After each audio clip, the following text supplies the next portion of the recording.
O Atibaia foi derrotado pelo Rio Claro pela Copa Paulista. O jogo foi no domingo pela manhã em Americana. No cruzamento na área, Tadeu fez Rio Claro 1-0, placar final. O Falcão no grupo 2 está no quarto lugar com 5 pontos. No domingo às 10 da manhã enfrenta o Noroeste em Bauru. O Bragantino, empurrado pelo torcedor e com um jogador a menos, virou o placar, venceu a Ponte Preta e se manteve na liderança do Campeonato Brasileiro da Série B. Noite de terça-feira em Bragança Paulista e as equipes de Bragantino e Ponte Preta entram para o duelo do líder com o vice-líder. Os jogadores cantam o hino nacional executado como manda o protocolo. Nas arquibancadas do lado do Massa Bruta, o Batumushi e outros setores ficaram lotados. A torcida Guerreiros do Leão no Puleiro fez o papel e apoiou até o final. Do lado da Macaca Campineira, muita gente compareceu e deram o tradicional apoio.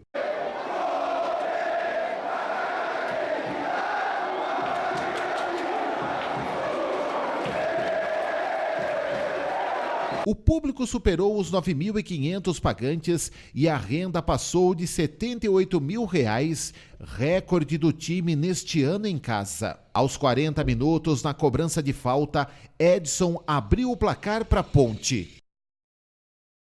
No segundo tempo, aos 12 minutos, Ítalo recebeu e fez o gol de empate. E aos 40, Morato acertou um canhão, fazendo o Bragantino 2, Ponte Preta 1, placar final.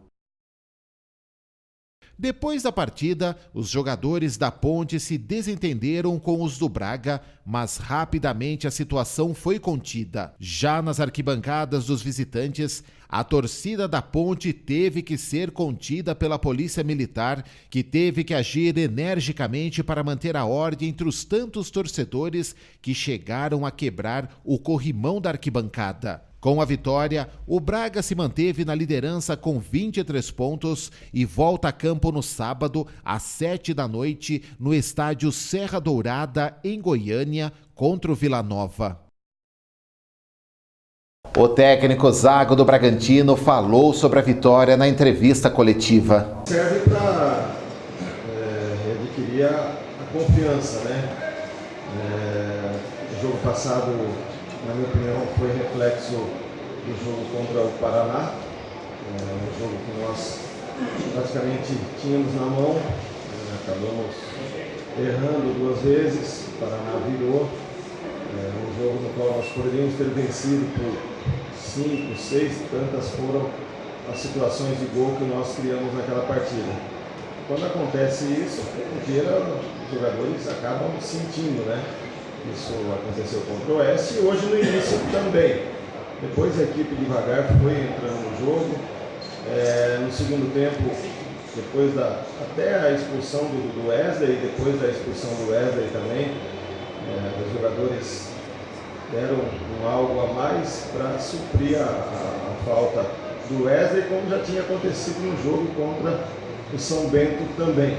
Então, na minha opinião, isso aí foi ótimo para que os jogadores adquirissem a confiança e a gente espera jogar o mesmo futebol que vínhamos jogando até antes da parada da Copa América e melhorando sempre, que é isso que a gente procura passar para os jogadores. E mostrou mais uma vez também a força do grupo, né?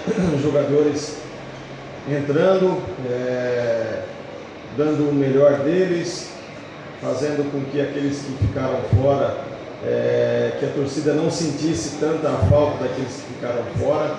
Então é um grupo que nós praticamente montamos a dedo e vem dando resultado, que é o mais importante, né? Nós temos uma sequência de jogos, temos que ter toda a concentração possível e também todos os jogadores à disposição para que a gente sempre coloque os melhores em campo. Acima de tudo, é um clássico aqui da região, né? Tem uma certa rivalidade entre essas duas equipes. E por aquilo que eu falei antes, essa equipe precisava de uma vitória assim, até para que esses jogadores que entraram pudessem, né, ter uma confiança a mais para jogar. O campeonato é longo e nós vamos precisar de todos os jogadores. E hoje, apesar das oportunidades que a Ponte Preta teve, o Júlio também estava uma noite inspiradíssima, faz parte do time, né, como todos os outros, e a equipe precisava dessa vitória. Foi uma vitória na raça, na vontade, e acima de tudo, por incrível que pareça, depois que nós ficamos com um jogador a menos, a equipe voltou a jogar como jogávamos até então. E isso aí é o que é importante também, né? Eu acho que no final foi uma vitória convincente. E o intervalo que eu procurei passar para eles é que nós tínhamos feito 15, 20 minutos ruim, né? Depois melhoramos e faltava a gente trocar os passes como a gente vinha trocando. Isso aí aconteceu, a equipe cresceu. Mostrou a força do grupo, né? A gente fala de grupo até porque nós montamos uma equipe desde o ano passado, que fez um excelente campeonato paulista, conseguiu o troféu do interior, é líder na Série B, né? Fizemos alguns retoques depois do campeonato paulista e jogadores que praticamente estão cumprindo com tudo aquilo que a gente faz e com tudo aquilo que nós esperávamos desses jogadores. É importante nós termos o torcedor sempre do lado, como eu disse desde o início, caminhando ao lado dos jogadores para que a gente consiga o nosso objetivo no final. Talvez um erro de posicionamento que é normal, isso aí acabou proporcionando algumas oportunidades para a Ponte Preta no primeiro tempo, mas o mais importante é que nós tivemos uma boa saída de bola também. Os jogadores devagar foram pegando o jeito do jogo e no segundo tempo a oportunidade mais clara foi aquela do Roger mesmo, uma bola que nós erramos e acabamos levando o contra-ataque. Então, de novo, eu ressalto muito a força do grupo, né? Os jogadores que entraram acabaram dando conta do recado. Zago, você vê o Claudinho hoje como uma peça fundamental do time do Bragantino, porque ele começou no banco de reservas na última partida, o Bragantino teve um pouco de dificuldade para criar, principalmente no primeiro tempo contra o Oeste, e hoje ele foi um dos jogadores que mais se movimentou, que mais criou oportunidades. O Claudinho é um jogador que no Campeonato Paulista ele já tinha ficado fora porque teve uma lesão no início, a equipe começou a jogar bem e é difícil você encontrar espaço.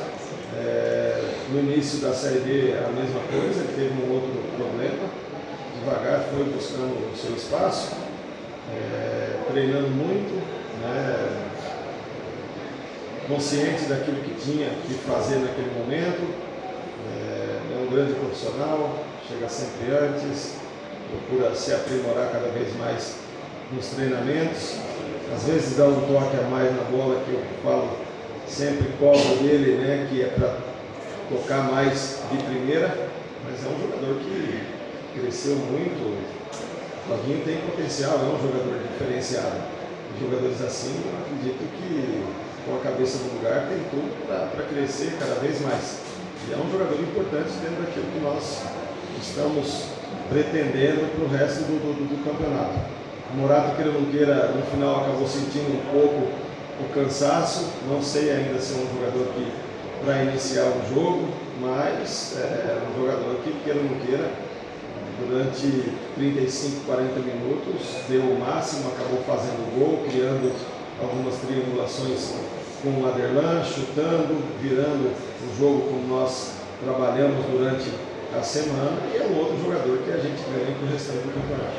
O Ítalo é um jogador diferenciado, uma pena que contra o Paraná, das 3, 4 oportunidades que ele teve, a bola não entrou, mas acontece isso com grandes jogadores também. O Ítalo é um desses, é um dos líderes da equipe, é um jogador que tem mais experiência, é um jogador diferenciado, tanto é que a gente procura sempre ter o máximo de paciência e de tranquilidade possível com ele, porque a hora que aparece uma bola ali, ele acaba colocando para dentro. Se não me engano, é o vice-artilheiro da competição com o gol de hoje, Então é um jogador que nós contamos bastante também com todos os outros da equipe, principalmente aqueles que jogam na frente.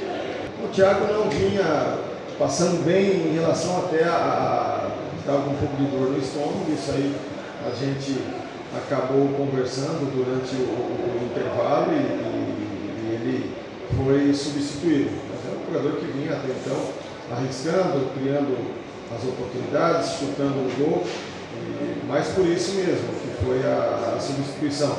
O importante foi que o Morata acabou entrando bem, nos deu a vitória. Então são jogadores que vêm cada vez mais tendo confiança naquilo que eles estão fazendo, nos treinamentos, nos jogos, e a gente ganha todos os jogadores com isso, né? Fazendo com que eles se sintam importantes, jogando e fazendo parte desse grupo, que é um grupo excepcional.